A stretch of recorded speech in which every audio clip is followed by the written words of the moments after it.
अब देखो बेटा, आज जो मैं पढ़ाऊंगा वह है जो अपना चैप्टर चल रहा है पहले से, sectors of the Indian economy. इसी को आगे बढ़ाते हुए इस चैप्टर में 3 दिन तो मैं पढ़ा चुका हूँ, आज मेरा चौथा लेक्चर है। ध्यान से सुनने की जरूरत है और सारी बात समझ में बात आ जाएगी। अब देखो बेटा, एक शब्द आता है डिसगस्ट अनएम्प्लॉयमेंट। तो पहले अनएम्प्लॉयमेंट किसको कहते हैं, इस बात, चूंकि इससे रिलेटेड क्वेश्चन भी नीचे हम देंगे अभी तुरंत। तो अनएम्प्लॉयमेंट किसको कहते हैं? जब कोई व्यक्ति काम करने की इच्छा रखता हो लेकिन उसको काम मिलता नहीं हो, तो हम कहते हैं कि वह व्यक्ति अनएम्प्लॉयड है। उसकी उसकी इच्छा है कि हम काम करें लेकिन काम मिलता ही नहीं, तो किसको कहते हैं? अनएम्प्लॉयमेंट। लेकिन इसमें टाइप ऑफ अनएम्प्लॉयमेंट जो आता है बेटा, तो अनएम्प्लॉयमेंट जो है वह कई प्रकार के होते हैं, जिसमें से एक हमको पूछना है, और यह सवाल सीबीएसई के बोर्ड में भी पूछा जाता है अक्सर। उसका है नाम डिसगस्ट अनएम्प्लॉयमेंट। अब डिसगस्ट अनएम्प्लॉयमेंट जिसको कहते हैं छिपी हुई बेरोजगारी, इसको समझाता हूं मैं। पहले उसका डिफिनीशन देख लो। Disguised unemployment is a kind of unemployment in which there are people who are visibly employed but are actually unemployed. This situation is also known as hidden unemployment. छिपी हुई बेरोजगारी इसको कहते हैं। अब इसको तुमको मैं एक एग्जाम्पल दे करके समझाने की कोशिश करता हूं। मान लो डेलू के घर पर 25 बीघे इनके जमीन है। इनके दादा अकेले थे। उस 25 बीघे जमीन को अकेले उस पर खेती कराते थे, और जितना प्रोडक्शन, मान लीजिए 1000 क्विंटल इनको गेहूं का प्रोडक्शन हो जाता था। अब इनके पिताजी 2 भाई हैं और इनके दादाजी हो गए। अब तीनों आदमी, जब इनके पिताजी और इनके पिताजी के भाई, इनके ताऊ या चाचा, 2 भाई और हैं, इनके पिताजी और एक और भाई, और उस पर अब 3 आदमी मिलकर खेती करने लगे। लेकिन प्रोडक्शन उतना ही होता है, 1000 क्विंटल। तो अब देखो कि बेटा, इसका मतलब है कि 2 आदमी जो उसमें काम कर रहे हैं, पहले एक आदमी जो उस पर काम करवाते थे, स्वयं करते थे, तो प्रोडक्शन उतना ही, और 3 आदमी भी काम करने लगे और कराने लगे, तब भी प्रोडक्शन उतना ही। इसका मतलब है दूसरा और तीसरा व्यक्ति जो है, इनके पिताजी और अंकल, वह दोनों एक तरह से क्या है, पता नहीं लगता है कि वह अनएम्प्लॉयड है, बल्कि उसी काम में लगे रहते हैं। जो उनकी क्षमता है वह अपनी क्षमता का उपयोग वहां वह नहीं कर पाते हैं। तो यह क्या है, पता नहीं लगता है। वैसे तुमको देखने में क्या लगता है, विजिबली, कि वह एम्प्लॉयड है, कहाँ? एग्रीकल्चर सेक्टर में। But actually both the persons are actually unemployed. दोनों आदमी जो इनके हैं वह अनएम्प्लॉयड हैं, क्योंकि अपनी क्षमता का उपयोग ही नहीं हुआ हो रहा है उनका। तो यह देखने में पता नहीं लगता है, लेकिन यह छुपी हुई है। यह एक्चुअली में, वास्तविक में वह अनएम्प्लॉयड है। तो यह जो स्थिति बनती है, इस स्थिति को हम कहते हैं हिडन अनएम्प्लॉयमेंट, छिपी हुई बेरोजगारी। अब यह जो छिपी हुई बेरोजगारी, हम तो एक परिवार का एग्जाम्पल दिए हैं, और पूरे देश में इस तरह से कितने परिवार होंगे उसकी तो गिनती मुश्किल से हो सकती है, लेकिन तुम अंदाजा लगा सकते हो कि देश में बहुत सारे ऐसे परिवार हैं जो छिपी हुई बेरोजगारी यानी हिडन अनएम्प्लॉयमेंट के शिकार हैं।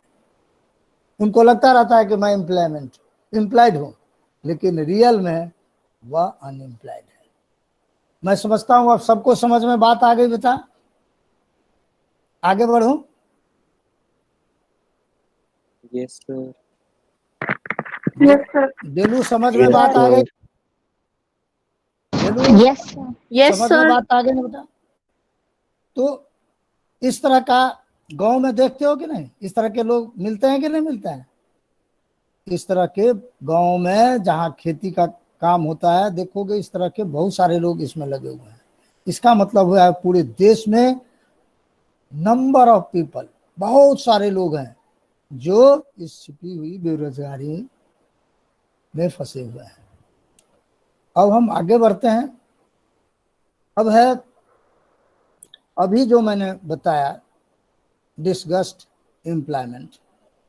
अब उसके on the basis of the definition of disgust unemployment हम नीचे कुछ क्वेश्चन दिए हैं।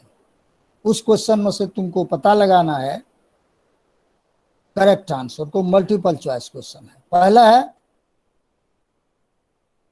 Under employment occurs when people, first option है do not want to work, काम करना नहीं चाहते हैं, दे आर या are working in a lazy manner, lazy manner से, आलसपन से तरीके से वे काम करते हैं, are working less than what they are capable of doing, जिस उसके पास कैपेबिलिटी है लेकिन उस कैपेबिलिटी से वे काम नहीं करते हैं, कम काम करते हैं, are not paid to their work. अब यह जो चार ऑप्शन है तुम अंदाजा लगाओ, अभी जो डिफिनीशन को मैंने समझाया उसमें से कौन सा option, which option is correct?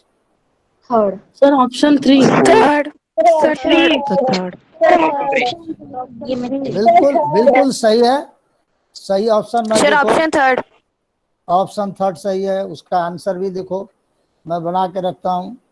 यह ऑप्शन थर्ड सही है। सभी बच्चे ने कहा एक स्वर से, बिल्कुल सही पहचाना तुमने। इसी प्रकार एक नंबर का क्वेश्चन इससे बोर्ड में आता है बेटा, इसको पूरी तरह से दिमाग में रखना है। जो आदमी की क्षमता है उसका उपयोग ही नहीं वहां हो रहा है, इसीलिए उसको अंडर एम्प्लॉय, इस टाइप के disgust in unemployment is also known as hidden unemployment और अंडर एम्प्लॉयमेंट, दोनों उसका नाम दिया हुआ है। तो कुछ भी नाम दिया हुआ, लेकिन हर हालत में जो लोग उसमें काम कर रहे हैं अलग से, वह अपनी क्षमता का जो उसमें कैपेबिलिटी है उस कैपेबिलिटी का उपयोग वहां नहीं कर रहे हैं, या उस कैपेबिलिटी का उपयोग वहां नहीं हो रहा है, इसीलिए वह अंडर अनएम्प्लॉयमेंट, अंडर एम्प्लॉयमेंट। तो अंडर अनएम्प्लॉयमेंट या डिस्कस्ड इन एम्प्लॉयमेंट या हिडन अनएम्प्लॉयमेंट, यह तीनों एक ही चीज है। अब आ गया बेटा, अब है कि अनएम्प्लॉयमेंट जो है कृषि के क्षेत्र में, उसको कैसे क्या किया जा सकता है, क्रिएट किया जा सकता है लोगों का एम्प्लॉयमेंट। उसके लिए मैंने लिखा how to create more employment, रोजगार, अधिक से अधिक रोजगार, अधिक रोजगार को कैसे सृजन किया जा सकता है। मैं समझता हूं मैं पूछने लगूं वैसे तो तुम लोग अपने आप बोलने लगोगे, इसलिए कि अब 10th आते आते हमारे बच्चे बहुत सारे समझदार हैं। मैं एक एक करके इन बातों को डील कर देता हूं और फिर क्वेश्चन पूछूंगा। सरकार क्या क्या है, देखो गांव में देखता होगा कि जो किसान है उनके पास जिस समय फसल की बुआई करना होता है उस समय में उनके पास पैसे नहीं होते हैं, तो सरकार को क्या चाहिए, वहां बैंक फैसिलिटी अवेलेबल करावे, प्रोवाइड करावे, और बैंक से लोन प्रोवाइड करावे। तो बैंकिंग फैसिलिटी यदि वहां हो जाती है और उसको सस्ते दर पर लोन जो इसको मिल जाता है तो वहां क्या होगा, एग्रीकल्चर में इंप्रूवमेंट होगा। और एग्रीकल्चर में इंप्रूवमेंट होगा तो उसमें क्या होगा, यूं ही एम्प्लॉयमेंट उसमें की अपॉर्चुनिटी बढ़ेगी। तो एक तो हो गया कि सरकार को क्या चाहिए कि इस सेक्टर में पैसा खर्च करे, banking facility provide, banking facility available हो और बैंक से लोन प्रोवाइड कराया जाए, यह सरकार की जिम्मेवारी है। और सरकार, मैं समझता हूं पहले बैंक में, पहले ग्रामीण रूरल एरियाज में, रिमोट एरियाज में बैंक होते ही नहीं थे, लेकिन अब थोड़ा भी बड़ा गांव है तो निश्चित रूप से वहां ग्रामीण बैंक खुल गया है, और ग्रामीण बैंक खुल जाने से वहां सुविधा हो रही है और अधिक विस्तार की इसकी जरूरत है, तो एग्रीकल्चर सेक्टर में एम्प्लॉयमेंट क्रिएट होंगे। अब देखो एग्रीकल्चर सेक्टर में यदि डैम बनाया जाए, नदी अपने देश में बहुत सारी नदियां हैं, कुछ जगह इधर कम है, राजस्थान के इलाके में इधर भी है, लेकिन जिस इलाके में बीकानेर या हम लोग अभी रह रहे हैं उस इलाके में नदियां दिखाई नहीं पड़ती है। लेकिन नदियों के बारे में तुम जानते हो, उन नदियों पर यदि बांध बनाया जाए, सरकार बांध बनाई है और अधिक बनाया जाए, और उससे जो कैनाल निकाले जाते हैं, एक मेन कैनाल हुआ, लेकिन देखोगे कि उसके बगल से गुजर रही है बड़ी कैनाल और उसको पानी नहीं मिल रहा है, तो क्या होना चाहिए, जो उसका सब कैनाल है, स्मॉल फार्मर को सब कैनाल से बेनिफिट होता है, तो सब कैनाल क्या है कि व्यवस्था हो किया जाए, और तब बहुत सारे लोग जो अनएम्प्लॉयड है अपने आप उसमें एम्प्लॉयड होंगे।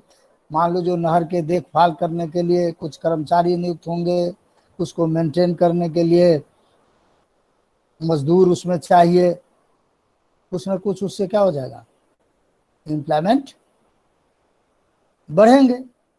तो क्या चाहिए, एग्रीकल्चर सेक्टर को, यह सब एग्रीकल्चर सेक्टर को डेवलप करने के लिए भी और अनएम्प्लॉयमेंट को कम करने के लिए भी, एम्प्लॉयमेंट बढ़ाने के लिए डैम बनाना, छोटे छोटे मेन कैनाल से सब कैनाल बनाना बहुत ही जरूरी है। अब देखो जो इंफ्रास्ट्रक्चर फैसिलिटी की हम बात करते हैं, मान लो कि यहां से 100 किलोमीटर की दूरी पर कोई गांव है और वहां पर वाटर अवेलेबिलिटी है, जल की उपलब्धता है, और कोई किसान सब्जी उगाता है बहुत बढ़िया, और बीकानेर तक पहुंचने के लिए रोड से बढ़िया नहीं है, तो ऊंट गाड़ा से लाएगा उसको लग जाएगा 10 घंटा, तब तक सब्जी क्या हो जाएगी, दूसरे दिन बिकेगी, तो जो कॉस्ट उसको मिलना चाहिए वह नहीं मिलेगा, उतने मनोयोग से खेती नहीं करेगा। लेकिन रोड्स बन जाए, तो जब ये रोड्स बनेंगे तो रोड बनाने में क्या चाहिए, मजदूर चाहिए, फिर उसके लिए क्या हो जाएगा, उस पर बसें चलेगी, ट्रक चलेगी, छोटी छोटी और बड़ी दोनों प्रकार की ट्रक चलेगी, तो यह सब क्या हो जाएगा, मार्केट है, बैंकिंग है, तो यह सब इसमें क्या होता है, अनएम्प्लॉयड पीपल इसमें एम्प्लॉयड होते हैं। तो इंफ्रास्ट्रक्चर खड़ा करने से, फैसिलिटी प्रोवाइड कराने से सरकार वहां क्या कर सकती है, एम्प्लॉयमेंट का जनरेशन कर सकती है और लोगों को एम्प्लॉयड होने की अपॉर्चुनिटी प्राप्त हो सकती है, चाहे वह बिल्कुल रिमोट एरिया, रूरल एरिया क्यों न हो। अब नेक्स्ट पॉइंट जो हमारा है, establishment and promotion of cottage and small scale industries. अब देखो बेटा, गाँव में कॉटेज इंडस्ट्री, जो घर पर ही कुछ ऐसे काम अपने परिवार के सदस्यों को लेकर के ही लोग उद्योग धंधा शुरू कर देता है, उद्योग शुरू करते हैं, जिसको हम कॉटेज इंडस्ट्री करते हैं। अब उसके पास सपोज कोई किसी का 5 आदमी का परिवार है, वह टोकरी बनाना चाहता है, नॉर्थ ईस्ट में रहता है किसान, गांव में अभी वह बैठा हुआ है, वह चाह रहा है कि कुछ टोकरी बना ले, लेकिन उसके पास क्या है, अब है ही नहीं पैसा जो बेंत खरीदे। बेंत जो जंगल में से काटता है, काट के लाएगा, तो सबका अपना अपना। अब वो जो बेंत जो बेचता है बेंत, जिससे वह किसान टोकरी बनाएगा घर पर बैठ करके, उसके पास पैसा नहीं है, तो वहाँ बैंकिंग फैसिलिटी हो, उसके लिए सरकार उसको लोन दे दे कि भाई तुम इतना लोन लो और एक कॉटेज इंडस्ट्री को डेवलप करो, तो घर बैठे। स्मॉल स्केल इंडस्ट्री भी, उसके लिए भी सरकार क्या करना चाहिए, लोगों को लोन प्रोवाइड कराए रूरल एरियाज में, जिससे इसमें स्मॉल स्केल इंडस्ट्रीज और कॉटन इंडस्ट्रीज में भी अनएम्प्लॉयमेंट का समाधान हो सकता है और लोगों को उसमें एम्प्लॉयमेंट मिल सकता है। अब नेक्स्ट है टेक्निकल, इसी में देखो टेक्निकल ट्रेनिंग। अब जो लोग अनएम्प्लॉयड बैठे हुए हैं और उसको यदि सरकार ऐसी व्यवस्था करती है कि उसको कुछ ट्रेनिंग मिल जाए, जैसे अब कृषि के क्षेत्र में ही ले लो, अब किन फसलों को कैसे लगाया जाए, तो किसानों का, हालांकि क्या करती है सरकार, किसान जो है उन लोगों का भी कभी कभी एग्रीकल्चर कॉलेज में बुला करके उसको ट्रेनिंग देती है, कुछ व्यवसाय से रिलेटेड वोकेशनल ट्रेनिंग दी जाती है, जिससे क्या होगा, जो अनएम्प्लॉयड लोग हैं, यूथ, युवक जो अनएम्प्लॉयड है, उनको सेल्फ एम्प्लॉयमेंट मिल जाएगा। तो पहले क्या हो, उसकी ट्रेनिंग मिले, चाहे वह वोकेशनल हो चाहे वह टेक्निकल हो। जब तक लोग ट्रेंड नहीं रहेंगे तब तक बेहतर ढंग से कार्य को संपादित नहीं कर सकते। इसीलिए चाहिए कि जो यूथ है और जो अनएम्प्लॉयड है, उसको वोकेशनल और टेक्निकल ट्रेनिंग दी जाए। अब देखो, सबके जड़ में बेटा है एजुकेशन, तो एजुकेशनल फैसिलिटीज आर इम्प्रूव्ड। बिना एजुकेशनल फैसिलिटी को इम्प्रूव्ड किए, जो एजुकेशन जैसे स्कूल है, तो स्कूल ही नहीं रहेगा तो बच्चे पढ़ने कहाँ जाएंगे। तो मोर और मोर स्कूल्स आर सेटअप, बड़ी संख्या में, अधिक से अधिक संख्या में स्कूल सेटअप कराया जाए, तो क्या हो जाएगा, job in the field of education will created. अपने आप क्या हो जाएगा, एजुकेशन के क्षेत्र में जॉब का क्रिएशन होगा और जो लोग एजुकेटेड हो जाएंगे उसको आसानी से जॉब मिल जाएगा। तो युवकों को के लिए जरूरी है कि ट्रेनिंग की जाए, फिर उसका जो उससे छोटे बच्चे हैं उसके लिए एजुकेशन का जो के क्षेत्र में जो उसका स्कूल है वह उसको खोले जाएं और फिर उसको शिक्षा दी जाए और फिर वह उसको जॉब हासिल, तो लोग कम एम्प्लॉयड होंगे, कम अनएम्प्लॉयड रहेंगे। अब देखो हेल्थ फैसिलिटी की हम बात करते हैं। पहले तो गांव सब में हॉस्पिटल होता ही नहीं था। सरकार ने, केंद्र सरकार और राज्य सरकार की मदद से, केंद्र सरकार बहुत सारा एड देती है और राज्य सरकार पर इस बात को छोड़ देती है कि भाई आप इस एड, जो हम ऐड देते हैं उस ऐड को आप यूटिलाइज कीजिए और गांव तक, जो रिमोट एरिया है वहां तक हेल्थ फैसिलिटी बढ़ाइए, चाहे वह रिमोट एरिया हो चाहे अर्बन एरिया का भी दूर दराज का क्षेत्र हो, हर जगह।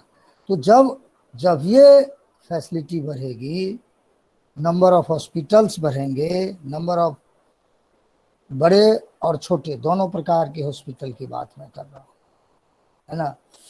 तो दोनों जगह क्या होगा, एम्प्लॉयमेंट के लिए अपॉर्चुनिटी लोगों को मिलेगा।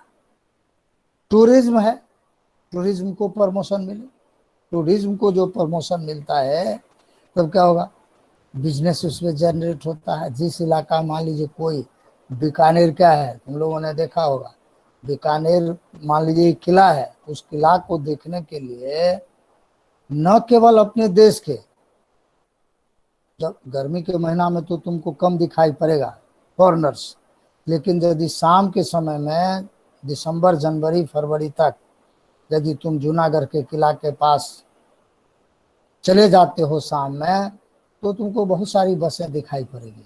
ये लोग क्या कर रहे हैं, ये लोग क्या है, टूरिस्ट हैं।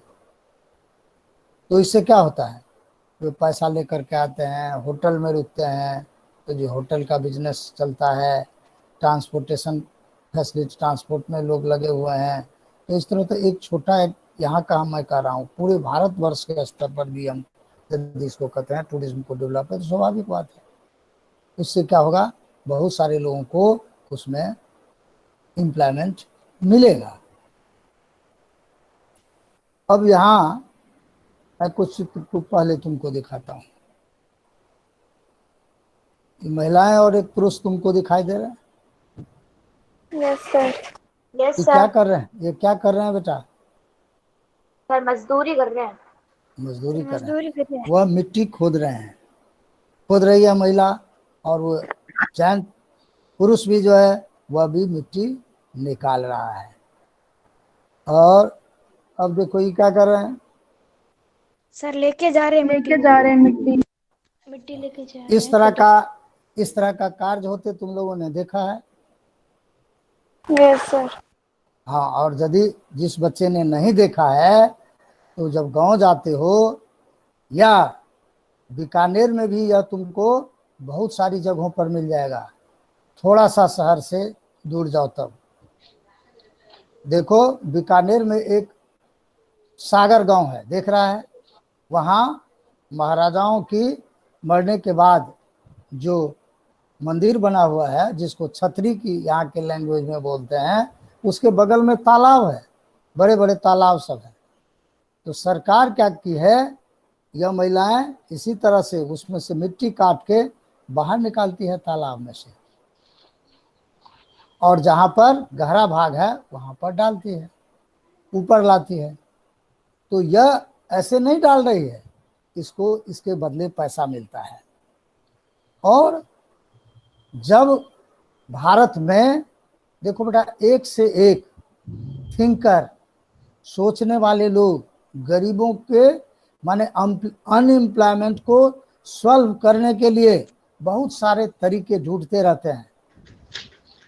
2005 में से पहले एक प्रोफेसर थे, प्रोफेसर रघुवंश प्रसाद सिंह, जब वो ग्रामीण रूरल डेवलपमेंट मिनिस्टर बने, ग्रामीण विकास मंत्री, तो उसने यह कानून पास कराया था। और इसमें उन्होंने, इस कानून पास कराने में आईआईटी के बहुत बड़े प्रोफेसर सब लगे हुए थे, आईआईटी रुड़की, आईआईटी कानपुर, सब प्रोफेसर को इनवाइट करता था, इकोनॉमिक्स के प्रोफेसर सबको। और बड़ी मेहनत के बाद ये कानून पास हुआ। अब इसके बारे में तुम लोग सब जानता है, लेकिन अभी बोल नहीं रहा है। वह क्या है, उसका क्या नाम है? Mahatma Gandhi national rural employment guarantee act. हाँ, तो पहले यह नहीं था, पहले इसका नाम क्या था? बोलो। जब पास हुआ 2005 में, तब इसका था नरेगा। नरेगा नाम था। समझ रहे हो ना? यह जो रूरल एम्प्लॉयमेंट गारंटी एक्ट जो बना, national rural employment guarantee act 2005। अब चूंकि यह जो कार्यक्रम है, यह जो एक्ट बना, यह बहुत बड़ा, बहुत ही सहजता के साथ बना था, बहुत बड़ा कार्यक्रम है, इसलिए महात्मा गांधी का नाम बाद में जोड़ दिया गया। तो वह मनरेगा कहते हैं आप। इसी के अंतर्गत महिलाएं, देखो इसमें क्या है कि शुरू में भारत के कुछ जिलों में यह शुरू किया गया और बाद में आजकल तो बहुत सारे जिलों में हो गए हैं। इसमें क्या था, 100 दिन की गारंटी, 100 दिन की गारंटी दी जाती थी कि यदि आपको रोजगार कोई नहीं है तो सरकार क्या करेगी, national rural employment guarantee act के अंतर्गत सरकार ने यह नियम बनाया इसमें कि भाई इस नियम के अंतर्गत क्या होगा, 100 दिन की आपको एम्प्लॉयमेंट यानी रोजगार की गारंटी हो जाएगी। सरकार आपको जॉब कार्ड बनाएगी पंचायत के माध्यम से। जॉब कार्ड बनाने के बाद आपको 100 दिन में काम पर आपको मिलना ही मिलना है काम। और यदि सरकार जॉब देने में 100 दिन आपको काम नहीं दे पाती है तो सरकार आपको उसके बदले अनएम्प्लॉयमेंट अलाउंस, जिसको हम कहते हैं बेरोजगारी भत्ता, तो बेरोजगारी भत्ता सरकार देती थी। तो नरेगा के अंतर्गत, इस एक्ट के अंतर्गत, मनरेगा के अंतर्गत पूरे देश के बहुत सारे जिलों में आजकल, अब एग्जैक्ट तो हम मेरे नॉलेज पर नहीं आ रहा है, लेकिन कितने जिले में आजकल, ये पहले था 100 में, धीरे धीरे बढ़ते बढ़ते अब हमको लगता है इसकी संख्या बहुत अधिक बढ़ गई है। तुम भी देख सकते हो नेट पर कि आजकल कितने जिले में मनरेगा चल रहा है। तो बहुत सारे जिले में अब चलते हैं, यहाँ भी बीकानेर में तो तुम लोग देख रहे हो। इससे एक बहुत बड़ी समस्या का समाधान हुआ है और उस दिशा में अनएम्प्लॉयमेंट को कम करने की दिशा में एक महत्वपूर्ण कदम है। और इसको, और जो मैं तो समझता हूं कि जिन लोगों ने इनमें योगदान दिया वही सभी प्रशंसा के पात्र हैं कि ऐसे लोग जो बिल्कुल काम करने, उसको रोजगार नहीं मिलता है, ग्रामीण क्षेत्रों में बहुत दिनों बैठे रहते हैं, उसके लिए एक महत्वपूर्ण कार्यक्रम है।